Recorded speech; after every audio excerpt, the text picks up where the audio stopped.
Para empezar, es importante partir del artículo 88 de la Constitución, en concordancia con el artículo 39 de la Ley de Garantías Jurisdiccionales y Control Constitucional, a la que en adelante me referiré simplemente como Ley de Garantías. Estas disposiciones establecen que la acción de protección procede en contra de actos u omisiones de autoridad pública no judicial que vulneren en forma directa derechos constitucionales. Pero ampliando este ámbito de protección, la Corte Constitucional del Ecuador ha establecido también que es susceptible la tutela de derechos adquiridos y también de derechos innominados. Hoy estamos frente a un contexto de afectación de derechos fundamentales y también una afectación de derechos adquiridos. Esta causa, su señoría, es una causa histórica para el país. A lo largo de 194 años de constitucionalismo en el Ecuador, es la primera vez en toda la historia que una autoridad administrativa se impone ante una autoridad de elección popular. Se trata por lo mismo, su señoría, en esta causa de establecer si estas actuaciones de la administración, estos actos administrativos, el acto administrativo que estamos impugnando, está por encima de la Constitución y prevalece sobre los derechos. Se trata de establecer además si es que en este país prevalece la autoridad administrativa frente a la autoridad de elección popular. Se trata de establecer entonces si es que la directora de recursos y sumarios administrativos tiene más poder que aquellas autoridades de elección popular que gozan de legitimidad democrática, de tal manera que quede en la impunidad el pisoteo del orden constitucional, la ruptura del orden constitucional, porque una autoridad administrativa, por primera vez en la historia, tiene la potestad, inclusive, de impedir el ejercicio de la autoridad que tiene el presidente de la República, la vicepresidenta de la República, asambleístas y en general todas las autoridades de este país, incluida también la ministra del Trabajo, quien es la autoridad superior a la señora directora de Recursos y Sumarios Administrativos. Para el efecto, su señoría, a modo de antecedente en esta acción, es importante recordar lo que ha sucedido en la sustanciación de este sumario administrativo. Tan pronto como se notificó con el auto de inicio de sumario administrativo, esta parte procesal presentó en su debido momento una acción de protección impugnando en ese momento el auto de inicio de sumario administrativo. Auto de inicio que fue impugnado en sede constitucional a partir de los siguientes derechos. Se fundamentó que ese auto de inicio de sumario administrativo violaba el derecho a la seguridad jurídica por irrespetarse el artículo 129, 130 y 145, numeral 5 de la Constitución. Porque en ese momento se acusó a la señora vicepresidenta de incurrir en una causal de destitución contemplada en el artículo 48, literal B de la Ley Orgánica de Servicio Público, consistente en el abandono injustificado del trabajo por 3 o más días. Como se trataba de una causa de destitución y se trata de un sumario seguido en contra de la señora vicepresidenta de la República, en ese momento se señaló que había una afectación a la seguridad jurídica en el sentido que las causales de destitución de presidente y vicepresidente están expresamente previstas en el artículo 130 y 129 de la Constitución. Pero como también se ha acusado, como esta causal involucra el abandono injustificado del trabajo, ese abandono del cargo por tratarse de la vicepresidenta está previsto en la Constitución en el artículo 145, numeral 5. Por lo tanto, ese fue el ámbito de reclamación en esa acción de protección sobre el derecho a la seguridad jurídica. En la acción de protección que nos ocupa, sin embargo, en primer lugar, impugnamos ya no el auto de inicio de sumario administrativo, sino la resolución adoptada en ese sumario administrativo. Y frente a esa resolución, acusamos que el derecho vulnerado es el derecho igualmente a la seguridad jurídica, pero esta vez por afectar, por repercutir en forma directa en el artículo 64 de la Constitución, que establece cuáles son las condiciones en virtud de las cuales pueden ser suspendidos los derechos políticos de las autoridades de elección popular. Por otra parte, en la primera acción de protección en contra del auto de inicio de sumario administrativo, también se impugnó la implementación, la creación del Ministerio del Trabajo como un juzgador ad hoc, como un tribunal de excepción. Violación constitucional está prevista en el artículo 76, numeral 7, literal K, que determina a modo de garantía procesal del derecho a la defensa que nadie puede ser juzgado por tribunales de excepción. Y eso se lo planteó en ese sentido porque el Ministerio del Trabajo planteó el inicio de una investigación por hechos que presuntamente habrían sucedido el 1 de septiembre, ejerciendo una competencia que apenas fue creada el 11 de septiembre de 2024 a través del acuerdo ministerial MDT 2024-175. De tal manera entonces que el Ministerio del Trabajo se erigió como un juzgador ad hoc, como un tribunal creado para el efecto, prohibido por la Constitución. Perdón, para comprender. Usted me dice que los hechos, el supuesto abandono injustificado del cargo de la señora vicepresidenta, fue el 1 de septiembre del 2024 y que el 11 de septiembre del 2024 es creado el acuerdo ministerial. Sí. Gracias, continúe. Bien. Es por eso que en ese momento se planteó esa acción de protección por afectación del derecho a no ser juzgado por tribunales de excepción. Pero también, por el mismo motivo, se argumentó la violación del principio de legalidad del procedimiento. Porque no basta con que la infracción esté previamente establecida en la norma, sino que además el procedimiento para esa sanción también tiene que ser un procedimiento previo, y eso es lo que se impugnó en esa acción de protección. Pero también se impugnó la aplicación retroactiva de ese acuerdo ministerial del 11 de septiembre frente a hechos que sucedieron el 1 de septiembre. Todos esos elementos, y a esto se adiciona también que se impugnó la vulneración del derecho al trabajo en condiciones dignas, porque el inicio de ese sumario administrativo lo que buscaba era generar un espacio de hostigamiento a la señora vicepresidenta a partir de una serie de actos que en dicha acción de protección también quedaron expuestos. Hago estas precisiones, señora jueza, porque la acción de protección que nos ocupa en esta causa tiene diferentes pretensiones, tiene diferentes derechos vulnerados y además se trata de un acto totalmente diferente. Lo hago, su señoría, en el afán de que no incurramos quizás en una suerte de doble juzgamiento por los mismos hechos, cuestión que está prohibida también por la Constitución. Es en ese sentido, señora jueza, que en esta acción de protección impugnamos la resolución del sumario administrativo número MDT-es-CRSSP-DRSASP-SA-2024-001, entre paréntesis 0868, de 8 de noviembre de 2024, firmado por la magíster Ruth Estefanía Espinosa Avilés, directora de Recursos y Sumarios Administrativos del Servicio Público del Ministerio del Trabajo, por vulnerar los siguientes derechos fundamentales. Primero, el derecho a la seguridad jurídica por el respeto al artículo 64 de la Constitución y al artículo 61 que consagran derechos políticos y la forma en que estos pueden ser suspendidos.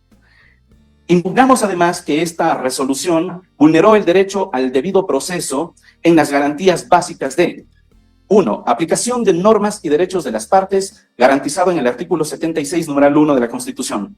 El derecho a la presunción de inocencia, garantizado en el artículo 76, numeral 2 de la Constitución. El derecho a la actuación de pruebas de forma compatible con la Constitución, reconocido en el artículo 76, numeral 4 de la Constitución. Así como el principio de proporcionalidad en la infracción y la sanción, establecido en el artículo 76, numeral 5 de la Constitución, y así mismo el derecho a la defensa en las garantías básicas de ser juzgado, ya no procesado, sino juzgado por el juez natural. En este sentido, pido comedidamente, por favor, ahora sí que podamos darle la habilitación al doctor Eric Erazo para que pueda compartir su pantalla.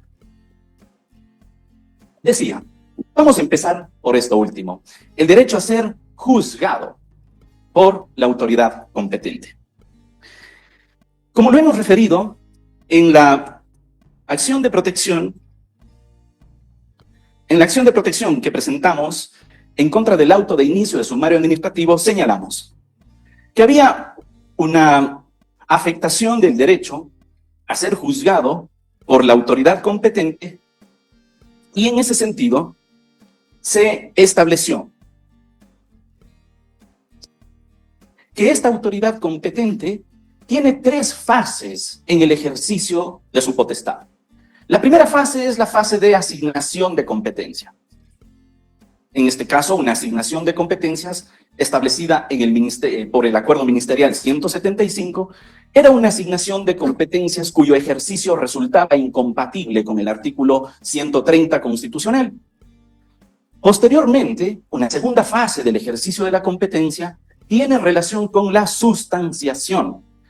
El mismo momento en el que la autoridad empieza ya a sustanciar el sumario administrativo, está ya ejerciendo una competencia que no le corresponde, vulnerando, por lo tanto, el derecho al juez natural en fase de sustanciación. Eso es lo que se acusó en la primera acción de protección. Siguiente documento, por favor, doctor Erazo. ¿Qué es lo que resolvió sobre esta acusación la señora jueza que conoció esta garantía jurisdiccional?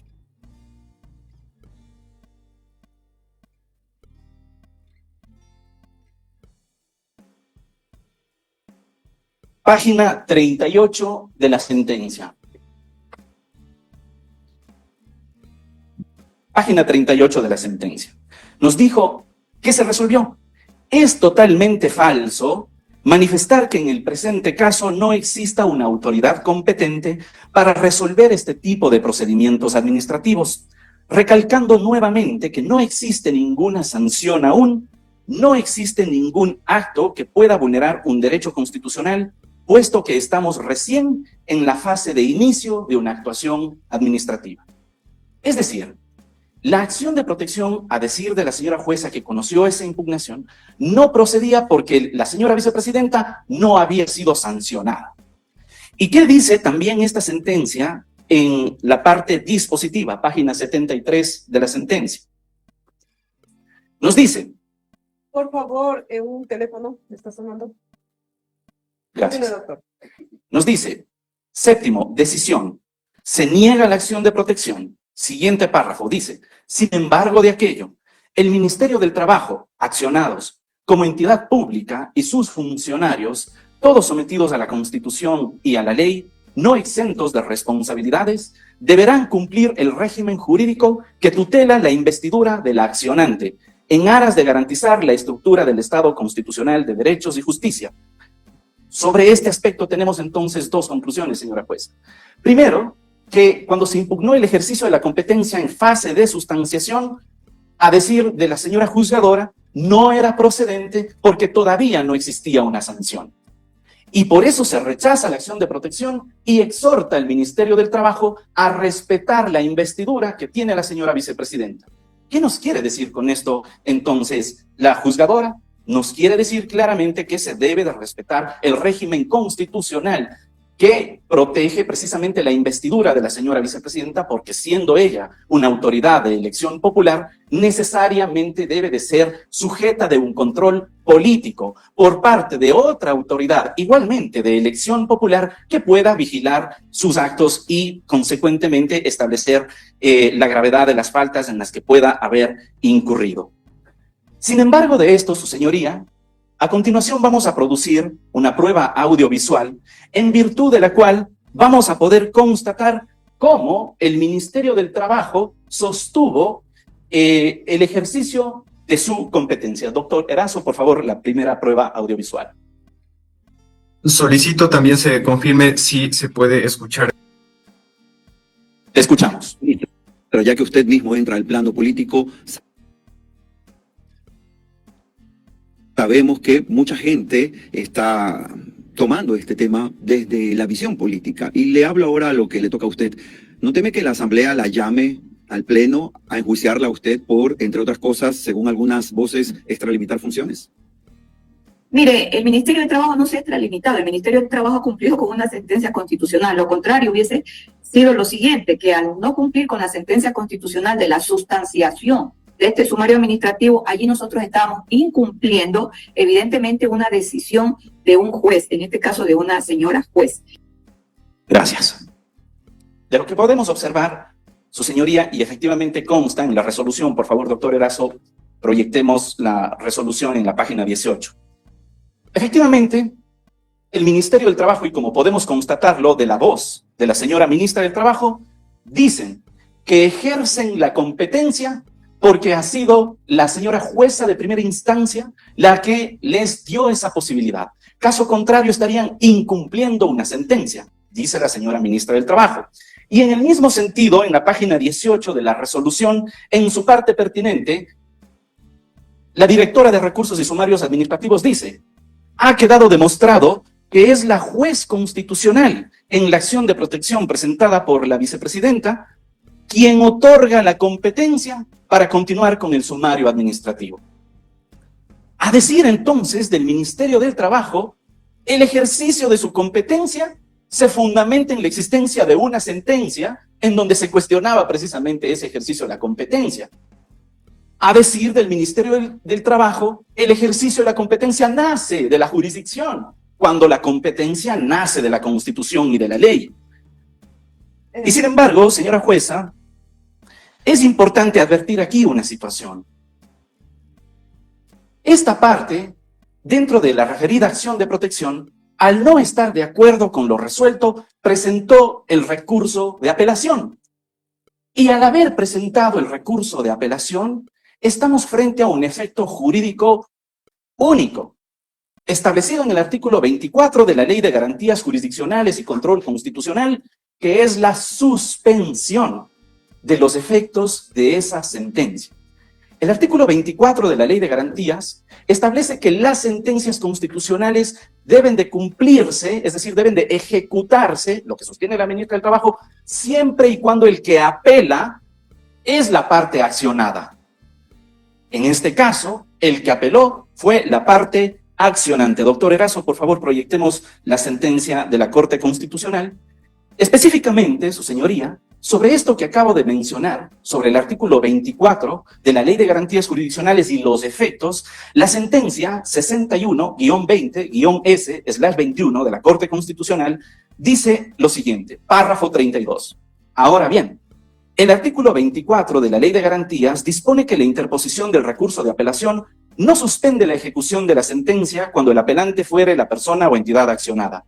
Esto quiere decir que exclusivamente en los supuestos en los que la apelación sea interpuesta por la parte accionada, corresponde al juzgador que dictó la sentencia adoptar las medidas necesarias para asegurar la ejecución de la sentencia, mientras se encuentre pendiente la resolución del recurso. Y todavía es mucho más explícita la Corte en el párrafo 33, cuando señala: por el contrario, si suspende los efectos de una sentencia constitucional en los casos en los que el recurso sea interpuesto por la o el accionante. Aquello responde a la especial protección propia de las garantías jurisdiccionales hacia quien considera se le han vulnerado sus derechos constitucionales, pero no ha recibido una sentencia favorable. Con esto, tenemos entonces un escenario claro, su señoría. Que el ejercicio de la competencia que hace el Ministerio del Trabajo para emitir la resolución impugnada es un ejercicio de la competencia absolutamente irregular, porque quieren respaldarse en la decisión de una juzgadora cuya decisión estaba suspendida, cuyos efectos estaban suspendidos. Estaban suspendidos, ¿por qué? Porque presentamos el recurso de apelación y hasta la fecha todavía no ha sido resuelto dicho recurso. Pero tal como consta en la resolución, se hace mención, como expresamente lo dice la directora de Sumarios Administrativos, ha quedado demostrado que es la juez constitucional quien otorga la competencia para continuar con la sustanciación de la causa. Perdón, de lo que usted ha manifestado, de la resolución de sumario administrativo, usted manifiesta que la ministra ha dicho que esta competencia se la ha otorgado la juez que conoció la primera acción de protección. Así es, señora juez. Gracias. En ese sentido, su señoría, es que solo entendiendo esa parte podemos advertir una situación. Que el Ministerio del Trabajo necesariamente en su resolución tenía que haber justificado por qué ejercen una competencia que está en contradicción con lo que establece el artículo 129, 130 y 145.5 de la Constitución. Y no hay ninguna referencia en esta resolución que determine cómo el Ministerio del Trabajo ejerce una competencia otorgada por un acuerdo ministerial, y a decir de ellos, otorgada por una jueza, por encima de lo que establece el texto constitucional. No hay, en consecuencia, una justificación en el ejercicio de la competencia ni para sustanciar, mucho menos para sancionar, que es la segunda parte, es el tercer momento, el tercer componente del ejercicio de la competencia. Y es importante advertir estos momentos porque, como sabemos, generalmente cuando en la sustanciación de un proceso se advierte la falta de competencia, una de las partes puede advertir esa falta de competencia y le corresponde al sustanciador cuestionarse si tiene o no efectivamente esa competencia y no justificarlo de forma arbitraria como ha sucedido con esta resolución. Porque si efectivamente llega a advertir que no tiene la competencia, necesariamente tiene entonces que remitir a la autoridad competente para que ejerza precisamente su competencia. Eso no lo ha hecho el Ministerio del Trabajo y por el contrario pasa a una siguiente etapa del ejercicio de la competencia que tiene que ver con la competencia para sancionar a la señora vicepresidenta de la República. Y en este sentido, la sanción que tenemos en nuestras manos es una sanción que constituye un acto del poder público, que si es que observamos el artículo 425 de la Constitución, es un acto que está en el último rango jerárquico del ejercicio de las potestades públicas. Porque el 425 de la Constitución nos dice, el orden jerárquico de aplicación de las normas será la Constitución de la República, a la cabeza, tratados internacionales, leyes orgánicas, leyes ordinarias, ordenanzas provinciales, reglamentos, acuerdos, resoluciones y actos del poder público, es decir, un acto del poder público que está en el ámbito más bajo del ejercicio de la potestad, prevalece sobre lo que establece la norma constitucional. Eso es lo que ha hecho el Ministerio del Trabajo a través de esta resolución que sanciona a la señora vicepresidenta de la República que tiene un régimen constitucionalmente protegido. ¿Para qué? Para que sea igualmente una autoridad con la misma legitimidad democrática que tiene la señora vicepresidenta, la que tenga la posibilidad de controlar sus actuaciones. Hasta aquí lo relacionado con la competencia. A continuación, su señoría, vamos a observar también que en este proceso existieron algunas violaciones procesales que se traducen en vulneración de derechos y que consecuentemente exigen la reparación integral inmediata. Me refiero, su señoría, y pido por favor, doctor Erazo, que podamos proyectar el auto de sustanciación de fecha 7 de octubre de este sumario administrativo. Muy bien. 7 de octubre, doctor. Sí, señora juez. El 7 de octubre del 2024,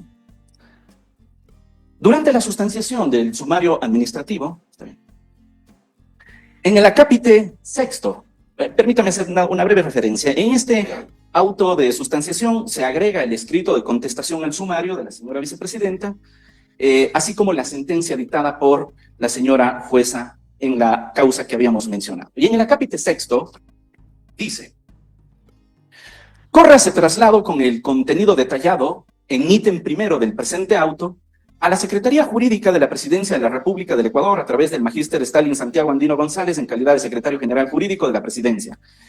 En el correo institucional stalin.andino@presidencia.gov.es y al Ministerio de Relaciones Exteriores y Movilidad Humana por medio de la señora ministra María Gabriela Sommerfeld Rosero. El correo institucional gsommerfeld@cancillería.gov.es, quienes fungen, y aquí viene lo importante, quienes fungen como legitimado activo dentro del presente expediente sumarial. Es decir, a partir de este acápite sexto, en el auto de sustanciación de 7 de octubre, se deja constancia procesal que quienes tienen legitimación activa es el Ministerio del Trabajo, la Presidencia de la República y el Ministerio de Relaciones Exteriores.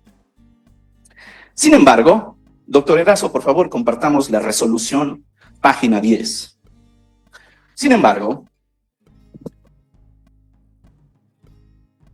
¿qué es lo que nos... Y en el mismo sentido, ¿no? En la página 10 de la resolución que estamos impugnando, se establece, acápite sexto, argumentación de las partes. En la audiencia celebrada el 7 de noviembre, la legitimada activa, Presidencia de la República, expresó a través de la abogada Mercedes Mediavilla Yandún, abre comillas, puntos suspensivos, de la documentación que consta se ha demostrado que se ha actuado conforme al artículo 28 del Código Orgánico Administrativo.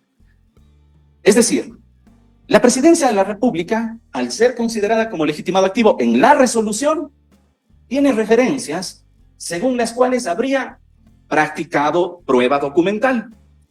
Y en el mismo sentido, en la misma página, acápite sexto, se señala, por el Ministerio de Relaciones Exteriores y Movilidad Humana, compareció la doctora María Auxiliadora Mosquera, quien manifestó: voy a presentar estos elementos con el objeto que se verifique y ya consta en el expediente. Es decir, se refieren al Ministerio de Relaciones Exteriores como legitimado activo que está presentando prueba.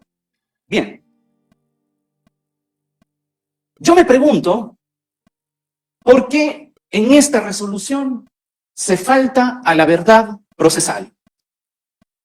Porque esto, su señoría, no refleja lo que sucedió en la realidad.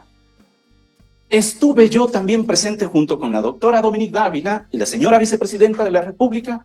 Estuvimos presentes en esa audiencia del sumario administrativo. Y en esa audiencia del sumario administrativo, ni la Presidencia de la República, ni el Ministerio de Relaciones Exteriores actuaron como legitimados activos.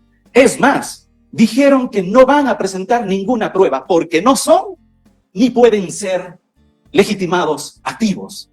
Y sin embargo, en la resolución se trata a la Presidencia y al Ministerio de Relaciones Exteriores como legitimados activos, y no solo eso, como que hubieran también practicado prueba. Y sobre esto, su señoría, naturalmente, tenemos que llegar a la verdad. Doctor Erazo, por favor, compartamos el audiovisual.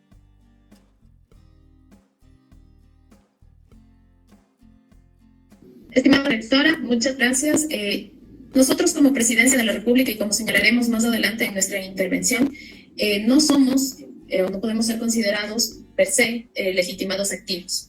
Frente a esto, en este sentido, tampoco se presentó por lealtad procesal de igual manera, no se ha presentado desde Presidencia de la República pruebas, por lo que no vamos a presentarlas ni comunicarlas en este momento porque no constan en fojas del proceso, sin perjuicio que nos mantenemos en la potestad de contradecir la prueba presentada por la legitimada activa, la legitimada pasiva.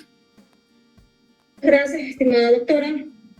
Procedo y solicito al delegado del Ministerio de Relaciones Exteriores y Movilidad Humana presente la votación de la prueba, recordándole que tiene asimismo recordándole que tiene 30 minutos para proceder a evacuar la prueba. Proceda, estimada doctora. Doctora, realmente nosotros no hemos presentado pruebas, ya que no somos legitimados activos, pues este sumario se inició de oficio por el Ministerio del Trabajo, conforme lo prescrito en el artículo 57, inciso 4, por lo que nosotros no hemos presentado pruebas. Sin embargo, dentro del proceso se establecen varios documentos que han sido fundamento de este proceso, por lo que nosotros nos concretaremos a establecer los elementos que se entregó a la Presidencia de la República.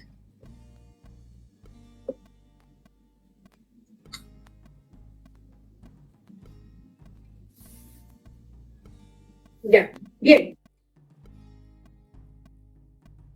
Su señoría, como podemos observar, la señora representante de Presidencia de la República dice: nosotros no somos legitimados activos ni podemos ser considerados legitimados activos y no vamos a practicar ninguna prueba.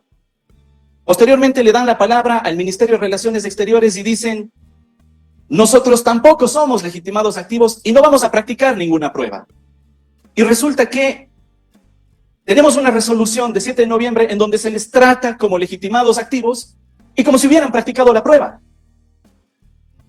Pero además de esto, su señoría, en dicha diligencia se faltó también a un principio de transparencia y publicidad. En ese sumario administrativo, y para esa audiencia concretamente, habían ingresado a la sala de Zoom público en general. Este es un asunto de interés público y hoy en esta audiencia queda demostrado a través de los diferentes elementos que su autoridad ha dispuesto para que toda la ciudadanía pueda conocer lo que pasa con el caso de la señora vicepresidenta. Pero resulta que en el sumario administrativo, por petición de Presidencia de la República, todo el público que estaba presente en esa audiencia tuvo que ser expulsado por considerar que no son parte procesal. Nos opusimos naturalmente porque hay un principio de publicidad y transparencia, cuestión que fue negada. Pero si Presidencia de la República y el Ministerio de Relaciones Exteriores dicen que ya no son legitimados activos y consecuentemente no son parte procesal y no actúan ninguna prueba, pedimos que se les dé el mismo tratamiento. Continuamos, doctor Erazo, por favor, con la producción del mismo audiovisual, en donde podemos constatar que efectivamente solicitamos a la señora sustanciadora del sumario que le dé el mismo tratamiento, pero también vamos a observar cuál fue el comportamiento de esta defensa técnica dentro de ese sumario administrativo. Doctor Erazo, continuemos. Yo le digo cuando terminamos.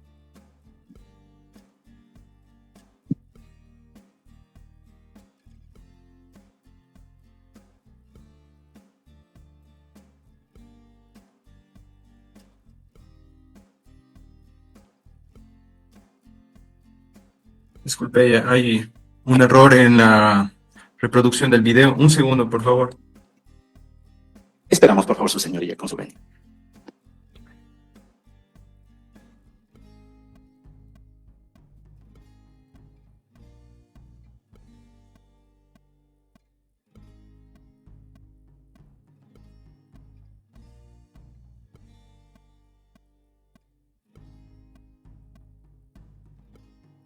Ya, permítanme compartir.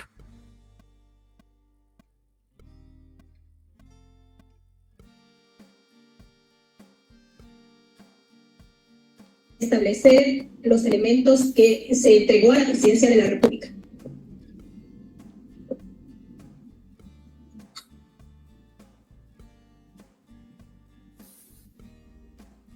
Ya, bien. Una vez escuchados a los delegados por parte de la legitimado activo, le concedo el uso de la palabra a la defensa técnica de la servidora pública, abogada María Verónica Rojas, para que de igual manera, en un tiempo de 30 minutos, evacúe su prueba, conforme ha sido ingresada al expediente del sumario administrativo. Tiene la potestad de impugnar la prueba contraria, conforme lo determina el artículo 48 del presente acuerdo ministerial. Tenga la bondad, estimado doctor, proceda. Lo escucho. Buenas tardes, señora directora. Previo a iniciar mi intervención, debo mencionar que, tal como lo acabamos de constatar en esta diligencia, todos los sujetos que no tienen la calidad de parte procesal deban de salir y abandonar esta audiencia, y al haber señalado la Presidencia de la República y los representantes del Ministerio de Relaciones Exteriores que no son legitimados activos y por lo tanto no actúan como parte procesal, pido comedidamente que también abandonen esta diligencia, porque así lo ha dispuesto su autoridad con relación a todas las personas que no tienen ninguna calidad dentro de este proceso. Señora directora, de lo que ha comentado el abogado patrocinador de la legitimada pasiva, si bien nosotros no somos parte de este proceso, fuimos convocados en el auto de llamamiento al sumario administrativo.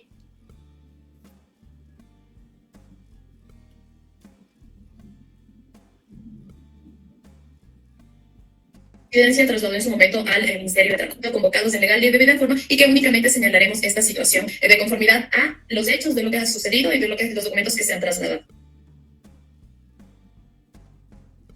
Me opongo, señora directora, con todo respeto, porque si es que no tienen la calidad de legitimados activos, como ellos mismos lo afirman, ¿bajo qué calidad van a poder hacer el ejercicio de una defensa que no les corresponde si es que no son parte procesal?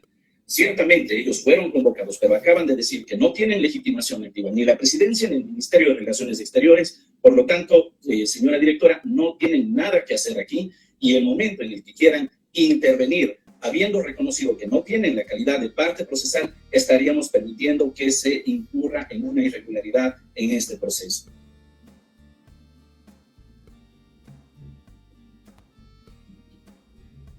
Bien.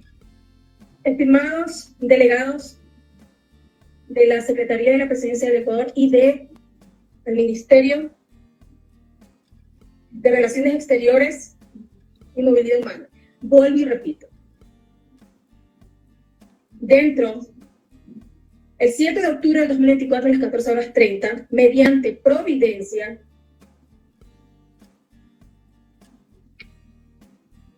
se admitieron y se calificaron las pruebas.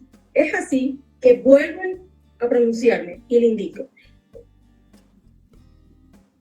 Proceda, por favor, a evacuar las presentes pruebas que usted ha comparecido en el presente expediente.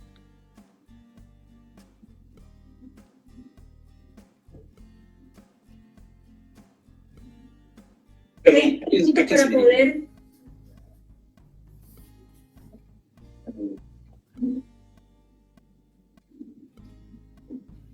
Perdón, señora directora, acabo de conceder la palabra. Quiero saber a quién se dirige en la ronda. Al legitimado activo, pasivo, perdón, no, legitimado activo, porque estoy hablando, ¿está bien? Pasivo, sí. Al pasivo, perdón. Ok. Bueno. En primer lugar, señora directora, debo de mencionar que para efectos de constancia procesal, queremos que se deje constancia en el acta que a esta diligencia comparecieron varias personas en calidad de oyentes, sin embargo fueron excluidas de la diligencia por considerar que solamente les corresponde a las partes procesales estar presentes en esta audiencia. Consecuentemente... Estimado doctor, por favor, evacúe las pruebas que he solicitado que de acuerdo al expediente usted ha ingresado. Proceda, doctor. Señora directora, la evacuación de las pruebas, de acuerdo con el Acuerdo Ministerial MDT 2024-175, debe de realizarse en el orden que establece dicha norma. Y el orden de evacuación de las pruebas establece que primero le corresponde evacuar sus pruebas al legitimado activo. Esto sucede naturalmente porque le corresponde al que acusa demostrar que efectivamente los hechos que acusa han ocurrido. Como en esta causa, ninguna de las dos instituciones que tiene la condición de legitimado activo ha presentado su prueba, no han practicado su prueba, no han evacuado consecuentemente su prueba en legal y debida forma, no existe ninguna prueba que podamos contradecir, ni tampoco existe ninguna prueba en el procedimiento que haya sido debidamente actuada y consecuentemente no existe absolutamente nada que contradecir. En tal virtud, señora directora, como no existe ninguna prueba en contra de la señora María Verónica Vado Rojas, vicepresidenta de la República, en su condición de servidora pública, con funciones de embajadora, no tenemos ninguna prueba que evacuar porque no existe absolutamente nada que contradecir. Pido que se deje constancia en autos de esta particularidad. Gracias, hasta ahí. Así como... Bien. Bueno, perdón por la extensión del video, pero es importante para poder tener claros los escenarios procesales en donde nos encontramos. Porque efectivamente, a partir de lo que hemos constatado, de lo que sucedió en realidad en el sumario administrativo, vemos que la resolución, como ya lo decíamos en el acápite sexto, página 10, trata a la Presidencia de la República y al Ministerio de Relaciones Exteriores como legitimados activos que además han practicado pruebas supuestamente. Pero también en esta resolución, en la página 20 y 21, vamos a observar en su parte pertinente, en la página 20, al final de la página 20, que dice: la señora directora de Recursos de Sumarios Administrativos, queda probado. ¿Con qué pruebas, yo me pregunto? Queda probado que la servidora pública señora María Verónica Vado Rojas incumplió la disposición de presentarse hasta el 1 de septiembre de 2024 en Ankara, Turquía. Y en la siguiente página, página 21, dice: la legitimada pasiva no presentó prueba documental alguna. Sí.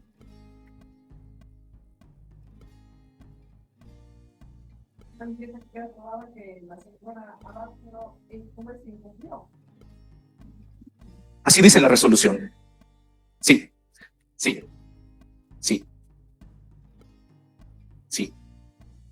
¿Y esto es cómo es? Su señoría, para precisar este hecho, debo referir algunas cuestiones. El decreto ejecutivo 353, expedido por el presidente de la República el 8 de agosto del año 2024, le fue notificado a la señora vicepresidenta de la República el 9 de agosto del año 2024. En dicho decreto ejecutivo no existía ninguna disposición con relación al tiempo en el que la señora Verónica Abad debía de trasladarse de Israel a Turquía.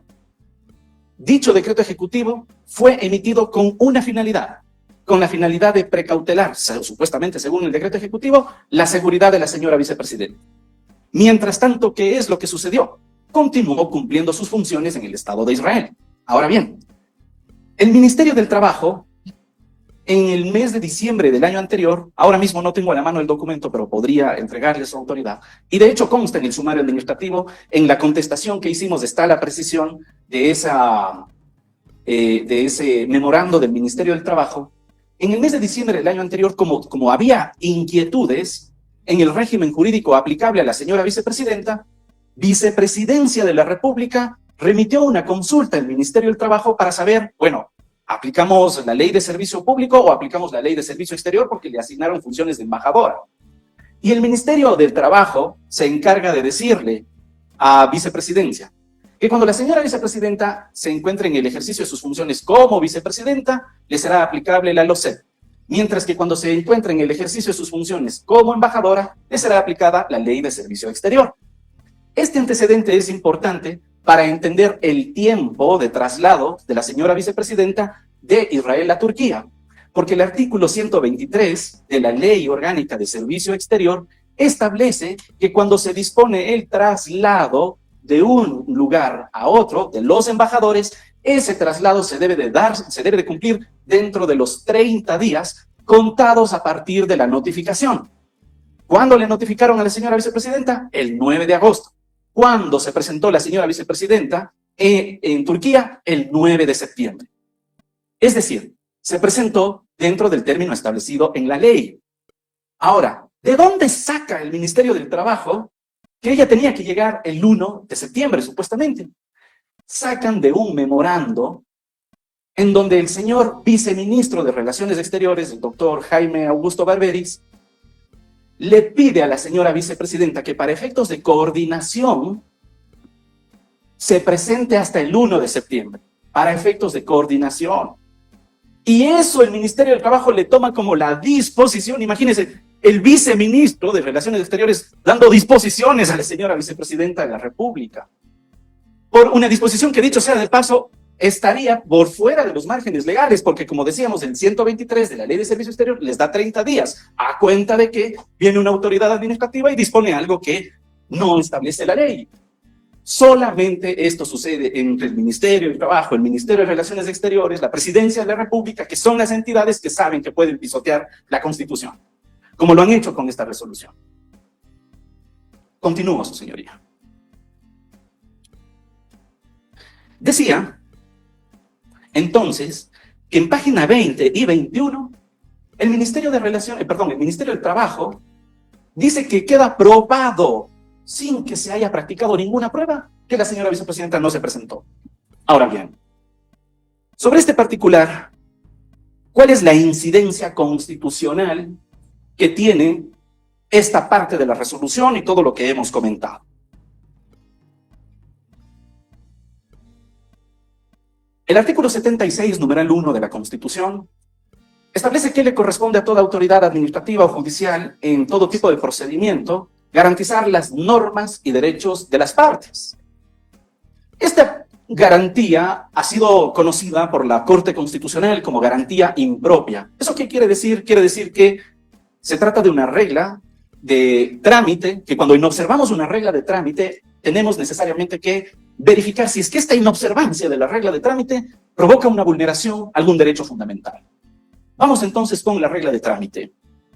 El propio acuerdo ministerial que ellos inventaron para juzgar, para sancionarle a la vicepresidenta de la República, establece en el artículo 46 lo siguiente: dirección de la audiencia. La dirección de la audiencia estará a cargo del experto en sustanciación, quien velará que la diligencia se realice en forma expedita y respeto a las partes. El experto en sustanciación o quien hiciere sus veces dará paso al orden de participación en la audiencia. En primer lugar, intervendrá el legitimado activo, luego el legitimado pasivo, y así sucesivamente hasta la conclusión de la diligencia. Artículo 47 dice: esquema de la audiencia, y nos señala que se realizará en el día y hora señalado, pero en lo parte pertinente, el artículo 47, numeral 5, dice: el secretario elaborará y suscribirá el extracto de la diligencia de audiencia. Artículo 48, fases de la audiencia. Fase 1. En la primera fase del sumario, las partes practicarán las pruebas por 30 minutos. Practicarán las pruebas en la primera fase. Y en la segunda fase, se otorgará a cada parte 20 minutos para que formulen sus alegatos. La regla de trámite nos dice: en la audiencia del sumario, usted, señor director, asegúrese de que primero intervenga el legitimado activo y practique su prueba. Después vendrá el legitimado pasivo y practicará su prueba. Pero de lo que vemos, interviene el legitimado activo, considerado oficialmente como legitimado activo en el sumario, y dice: señores, yo no soy legitimado activo, yo no practico la prueba. Pero en la resolución dice que hay hechos probados que demuestran que la vicepresidenta incurrió en la falta de la que se le acusa. ¿Cómo se entiende esto? Inobservancia de reglas de trámite. Pero esto también tiene una conexidad con la regla de garantía, su señoría. ¿En dónde está la garantía? ¿En dónde está el derecho fundamental que se protege? El derecho a la presunción de inocencia, garantizado en el artículo 76, numeral 2 de la Constitución, que nos dice que se presumirá la inocencia de toda persona y será tratada como tal, mientras no se declare su responsabilidad mediante resolución firme o sentencia ejecutorial. A partir del principio de presunción de inocencia, tenemos que necesariamente el que acusa, prueba. ¿Quién es el que acusa? El legitimado activo. Si el legitimado activo dice: no soy legitimado activo y no pruebo, ¿a cuenta de qué luego aparecen con hechos probados? ¿Qué nos dice el Código Orgánico Administrativo, artículo 195? Cargas probatorias. La prueba se referirá a los hechos controvertidos. En todo procedimiento administrativo en que la situación jurídica de la persona interesada pueda ser agravada con la resolución de la administración pública, y en particular cuando se trata del ejercicio de potestades sancionadoras o de determinación de responsabilidades de la persona interesada, la carga de la prueba le corresponde a la administración pública. El principio de presunción de inocencia exige eso. Si es que no tenemos, su señoría, ninguna prueba debidamente practicada, ¿qué implica? Exhibir la prueba, leer la parte pertinente y justificar la pertinencia, utilidad y conducencia de esa prueba para que posteriormente pueda ser legalmente contradecida por el adversario procesal. Pero resulta que, como hemos constatado en este sumario administrativo, si Presidencia no acusa y no presenta prueba, y el Ministerio de Relaciones Exteriores tampoco acusa ni presenta prueba, y dicen que no son legitimados, ¿qué voy a contradecir? Si no hay ninguna prueba debidamente practicada como lo exige el sistema jurídico. Y esta narrativa no solamente que queda presente en la resolución que estamos impugnando. Doctor Erazo, por favor, siguiente prueba audiovisual. Sino que además estamos frente a una situación en donde es ratificado por la propia ministra del Trabajo. Adelante. Tiempo, ¿cómo tienen la certeza o las pruebas suficientes para establecer que hubo una ausencia de ella en sus funciones? Mire, el día de la audiencia, de lo que yo he revisado en la resolución del sumario administrativo, la defensa técnica de ella, sus abogados, dijeron que no iban a presentar ninguna prueba. Es decir, ninguna prueba de descargo. Y previo a la... Como queda claro, entonces, a decir del Ministerio del Trabajo, la responsabilidad por haberse impuesto la sanción a la señora vicepresidenta de la República es de su defensa técnica, porque no ha evacuado ninguna prueba. Yo digo, ¿qué prueba voy a evacuar si no tengo ninguna prueba por contradecir? El principio de presunción de inocencia, como lo señalábamos, necesariamente nos obliga a que quien acusa está en la obligación de probar. Así lo establece también la Corte Constitucional en varias sentencias. Específicamente, por ejemplo, sentencia 1651-12-EP/20. Párrafo 96. Dice la Corte. Esta Corte ha precisado que el principio de presunción de inocencia se derivan algunos efectos jurídicos importantes. 1. La presunción de inocencia es un derecho que limita el poder punitivo, tanto en lo legislativo como en lo procesal. 2. Se debe presumir la inocencia de cualquier persona y en consecuencia se le debe tratar como inocente antes y durante el proceso sancionatorio. 3. La presunción de inocencia debe vencerse mediante pruebas lícitas de culpabilidad y se la debe declarar en la sentencia, entendamos en este caso en la resolución. Y 4. La carga de la prueba la tiene quien ejerce las funciones de fiscal o la persona que acuse. La carga de la prueba le corresponde al que acusa. ¿Quién acusa en esta acción, en este sumario administrativo? Presidencia y Cancillería. Son los legitimados activos. No presentan prueba y desconocen su legitimación. Y aún así se dice que hay hechos probados. Corte Constitucional, sentencia 150-16-EP/20. Párrafo 31. El principio de presunción de inocencia genera una dualidad de obligaciones en el desarrollo del proceso. Por una parte, el deber de la Fiscalía o del acusador de demostrar la culpabilidad del procesado y como requisito indefectible para determinación de la sanción. Y por otro lado, la obligación del juzgador de presumir la inocencia del procesado, tratarlo como tal antes y durante el proceso hasta que se declare lo contrario mediante sentencia ejecutoriada, aquí viene lo más importante, y resolver con base en los elementos probatorios actuados. El artículo 76, numeral 4, el artículo 76, numeral 4 de la Constitución nos dice: la prueba obtenida o actuada con violación a la Constitución o la ley será nula y carecerá de eficacia probatoria. El momento en el que en la resolución se le otorga un valor probatorio a cierta documentación que supuestamente acredita la infracción, estamos entonces frente a pruebas actuadas con violación a la Constitución y la ley, porque no hay legítimo contradictor. Así, con esta serie de elementos, es como se ha vulnerado el principio de aplicación de normas y derechos de las partes, previsto en el artículo 76, numeral 1, el derecho a la presunción de inocencia, previsto en el artículo 76, numeral 4 de la Constitución. Y como consecuencia de aquello, su señoría, se llega, como ya no importa, entonces ya no importa lo que diga la Constitución, ya no importa si es que la señora vicepresidenta tiene un régimen constitucionalmente protegido, ya no importa si es que observamos inclusive sus propias normas que se inventan para sancionarle a la vicepresidenta, entonces también, ¿qué es lo que hacen? Terminan imponiendo una sanción que ni siquiera consta en la ley. 150 días de sanción para la señora vicepresidenta con suspensión en el cargo en el ejercicio de sus funciones. 150 días, 5 meses, el tiempo que falta para terminar el mandato. Sin sueldo.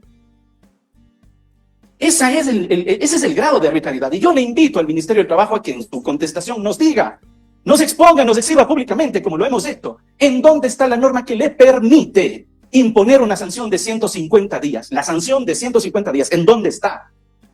¿En dónde está? Porque el artículo 226 de la Constitución, cuando establece el principio de legalidad, establece que las autoridades solamente pueden ejercer sus competencias en virtud de aquello que está expresamente establecido en la ley. Ellos no pueden inventarse una sanción. Ellos necesitan que esa sanción esté expresamente contemplada en la ley y en este caso esa sanción no existe. Se la inventaron, violando el debido proceso, violando los derechos, violando la Constitución y con esto además, su señoría, afectando el sistema democrático.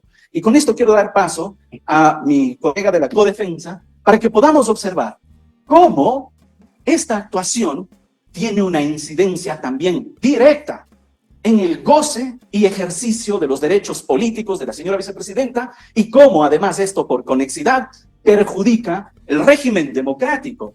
Y sobre este aspecto hay una cuestión importante a nivel procesal constitucional que podemos advertir. El artículo 9 de la Ley de Garantías Jurisdiccionales establece que las víctimas pueden ser directas o indirectas. En este caso, estamos también, la señora vicepresidenta de la República es la víctima directa, pero ella está, en virtud de su investidura, en virtud de su cargo, está indisolublemente conectada con el pueblo ecuatoriano, que es la víctima indirecta porque fue el pueblo ecuatoriano el que le puso en ese cargo. Y por lo mismo hay una afectación al principio democrático. Y por lo mismo esta no es una acción de protección común, porque en este caso estamos involucrados todos. Y no solamente los votantes de la señora vicepresidenta, porque el principio democrático exige que el respeto a la ley de las mayorías implica que inclusive los que no han depositado su confianza en el gobernante a través de su voto están obligados por esa mayoría que le dio la opción de gobernar. Y por lo mismo, esos gobernantes, en el ejercicio de su poder público, están en la obligación de gobernar para todos y no solo para los que le dieron el voto. Sobre esto, su señoría, con su venia, me permito trasladar la palabra a la doctora Dominique Dávila. Efectivamente, señora jueza, es necesario esgrimir de forma pormenorizada los alcances de la vulneración de los derechos políticos que tiene esta suspensión de 150 días de la señora Verónica Abad Rojas en su condición de vicepresidenta de la República, tal como lo indica el literal 8º de la resolución que me permito exponer ante vuestra autoridad y ante toda la audiencia. Y esto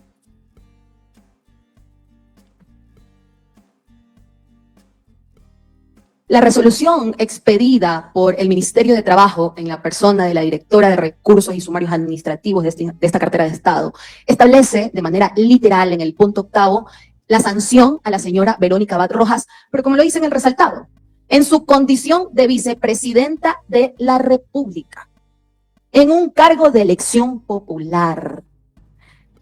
Es por eso, señora jueza, que me voy a permitir hacer el desarrollo de la base legal, porque hay que hacerlo de manera responsable, no de manera arbitraria como está acostumbrado el Estado, ¿no?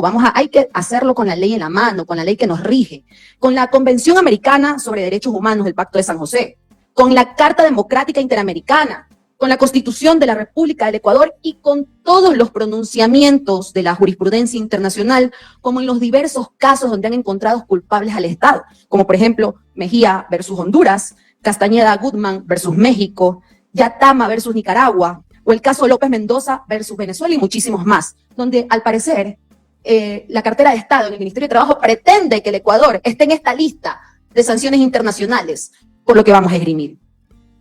En toda esta base legal que me he permitido mencionar, señora jueza, podemos constatar todo lo que se consagra con respecto a los derechos políticos, porque ahí se establecen las reglas claras del juego, ¿sí? Se establece cómo se definen, cómo se adquieren, cómo se ejercen, pero también cómo se restringen y cómo se suspenden. Y esto también abarca la dimensión de los derechos políticos que se relacionan estrechamente con los colectivos, porque son los colectivos los sujetos políticos que ejercen otro tipo de rol como ciudadanos y ahora en esta acción de protección donde se está vulnerando sus derechos también como víctimas indirectas. Es por eso que manifestamos ante su autoridad que han sido vulnerados los derechos de la señora Verónica Abad Rojas en calidad de vicepresidenta, pero en torno a sus derechos políticos de elegir y ser elegido, consagrados en el artículo 23 de la Convención Americana, así como también los elementos esenciales que lo contemplan en la Carta Democrática Interamericana. Y hay un error en el que los representantes de la cartera de Estado del Ministerio de Trabajo, con la mayor ligereza, han hecho rueda de medios diciendo o refiriéndose a la parte superficial de los derechos políticos. Pero para eso está la jurisprudencia internacional y toda la base legal a la que le nombré. Porque estos derechos políticos tienen una amplitud categóricamente desarrollada. Estos involucran dos dimensiones, la individual y la colectiva, ¿no? La individual es el derecho de los pueblos a la democracia, es decir, ellos abarcan la dimensión colectiva porque ellos son quienes ejercen la dimensión individual. Es decir, ellos eligen al sujeto político de manera democrática. ¿Para qué? Para que cumpla un cargo para el cual fue elegido. Entonces, dentro de este artículo 23 de la Convención Americana, podemos esgrimir que se protegen algunas dimensiones. La participación de los candidatos, pero también la participación de ese pueblo, de esa colectividad que elige democráticamente. Ahora bien, se ha dicho que no se han vulnerado los derechos políticos de la señora vicepresidenta, pero esto es una falacia, porque la jurisprudencia internacional ha desarrollado que el elegir y ser elegido contempla unas etapas, ¿no? Y estas etapas no se configuran con el mero hecho de ganar y ser posesionado en el cargo, ¿no? Como lo ha hecho creer el Ministerio de Trabajo. Porque de ser así, todas estas acciones serían inanes. El fin último es ejercer el cargo, y a esto la doctrina de la Corte Interamericana de Derechos Humanos lo ha establecido como el derecho a tener la oportunidad real de ejercer el cargo, que también es protegido en el artículo 23 de la Convención Americana de Derechos Humanos. Es decir, los derechos políticos no son desmerecedores, ni son limitados, ni son superficiales, como lo ha argumentado el Ministerio de Trabajo de manera ligera ante la prensa y también en las resoluciones y en su contestación. La propia CIDH las ha catalogado como derechos humanos de importancia fundamental. Y es así, tan relevancia tiene, que por eso la Convención Americana de Derechos Humanos en el artículo 23.2 y 27 prohíben su suspensión y detallan las garantías judiciales indispensables para su protección. Es decir, señora jueza, ni la guerra, ni el peligro público que amenace la independencia o seguridad de un Estado son suficientes para la suspensión de derechos políticos. Las causales para poder suspender los derechos políticos están en la misma convención en el artículo 23.2. Y la única manera para hacerlo es una condena por un juez competente dentro de un proceso penal. Y como podemos ver, este requisito no se ha cumplido, porque el Ministerio de Trabajo no es el juez competente ni es un juez penal, incumpliendo así también las garantías establecidas en el artículo 8 de la misma convención. No podemos decir lo mismo de nuestra Constitución, porque si la abrimos y nos ubicamos en el artículo 64 de nuestra Carta Magna, vamos a encontrar que ha establecido con irrestricto respeto a los derechos humanos de los ecuatorianos, de manera literal, el goce de los derechos políticos y cómo pueden ser suspendidos. Permitiéndome leer ante vuestra autoridad lo que dice de manera literal la Constitución de la República del Ecuador en su artículo 64. Gracias. El goce de los derechos políticos se suspenderá, además de los casos que determina la ley, por las razones siguientes.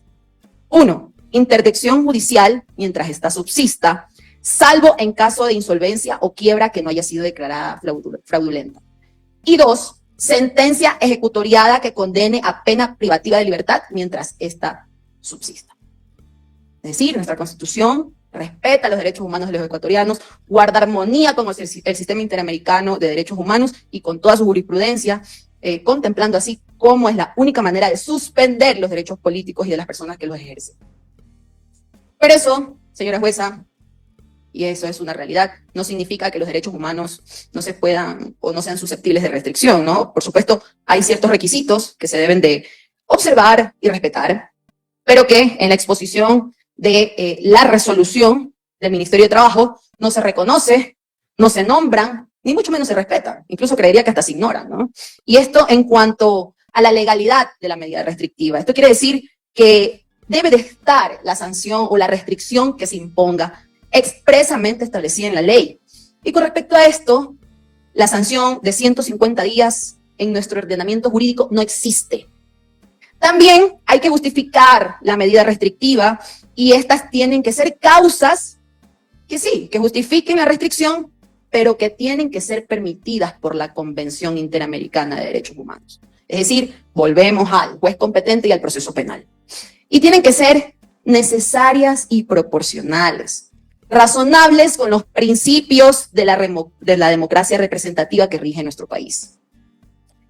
Es por eso, señora jueza, que hace 45 años el Ecuador, con un rol ejemplar en la región, retomó el orden democrático en nuestra historia, precisamente en el marco del ejercicio de derechos políticos que por la dictadura y el autoritarismo fueron desconocidos, invisibilizados y atropellados ante aberrantes actos que pretendían revestirse de legitimidad. Pero hoy, después de 45 años, el Ecuador está haciendo eco en el mundo, pero no con valentía y con el reconocimiento de derechos políticos, sino como el único país en el planeta en el que un ministerio servil ante el poder de turno, con leguleyadas, con deslealtad procesal y con funcionarios que hasta han ejercido la magistratura y la docencia universitaria, con lo poco que les queda de prestigio en la profesión, han perennizado su nombre en nuestra historia para reducir el ejercicio de la democracia a una carta hecha con su puño y letra que ahora llaman resolución administrativa, menoscabando con timo los derechos constitucionales que parecen aborrecer. Hacen creer al país que están actuando bajo el respeto de otro ser humano, bajo el respeto a la Constitución, bajo el respeto a lo que establece el sistema interamericano, porque tienen un discurso sin fundamentos, manifestando abiertamente que no están afectando derechos políticos de una vicepresidenta, cuando imponen una sanción inconstitucional, vulnerando el contenido esencial de la participación de un pueblo y su mandante, que por supuesto constituye una clara restricción arbitraria de derechos políticos que impide que ella continúe en el cargo.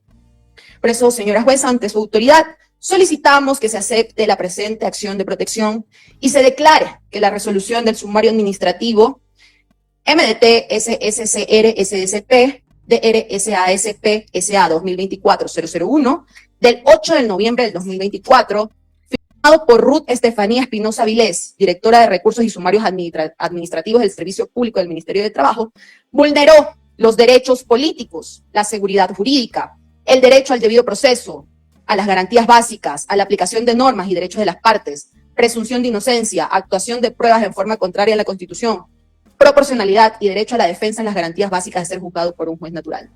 Así también ratificamos la solicitud de reparación integral como medida de restitución, ordenar al Ministerio de Trabajo dejar sin efecto y que se archive la resolución del sumario administrativo ya mencionado.